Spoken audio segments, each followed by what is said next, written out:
प्रभु, मेरी अंतिम इच्छा है, मुझे 100 पुत्रों की माँ बना दीजिए। तथास्तु। लेकिन प्रभु, बिना पति के ये कैसे संभव होगा?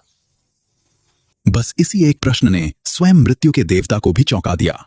यमराज समझ नहीं पाए थे कि वरदान के नाम पर यह स्त्री मौत को ही चुनौती दे रही है। आखिर एक साधारण नारी ने यमराज जैसे शक्तिशाली देव को कैसे विवश कर दिया। ये कथा है राजकुमारी सावित्री की, जिसे प्रेम हुआ जंगल में लकड़ी काटने वाले सत्यवान से। पर सत्यवान साधारण नहीं था, वो एक शापित राजकुमार था, जिसके अंधे पिता का राज्य छल से छीन लिया गया था और जो अब जंगल की एक झोपड़ी में जीवन बिता रहे थे।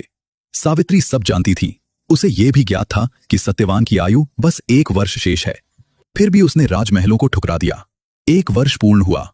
जंगल में लकड़ी काटते समय सत्यवान अचानक मूर्छित होकर सावित्री की गोद में गिर पड़ा।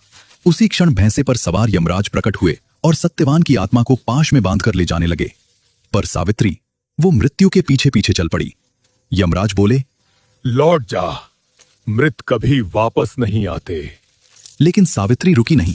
उसकी दृढ़ता से प्रभावित होकर यमराज ने कहा, सत्यवान के प्राण छोड़कर कोई भी 3 वरदान मांग लो। मेरे ससुर को उनका राज्य और दृष्टि लौटा दीजिए।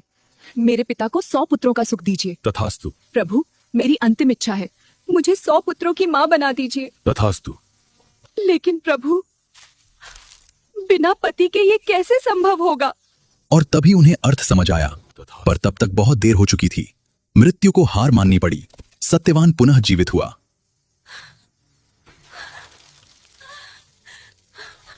ये कथा थी उस बुद्धि की जिसने मृत्यु को भी परास्त कर दिया।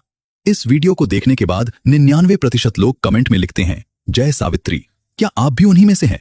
कमेंट करके बताइए और चैनल सब्सक्राइब करना ना भूलें।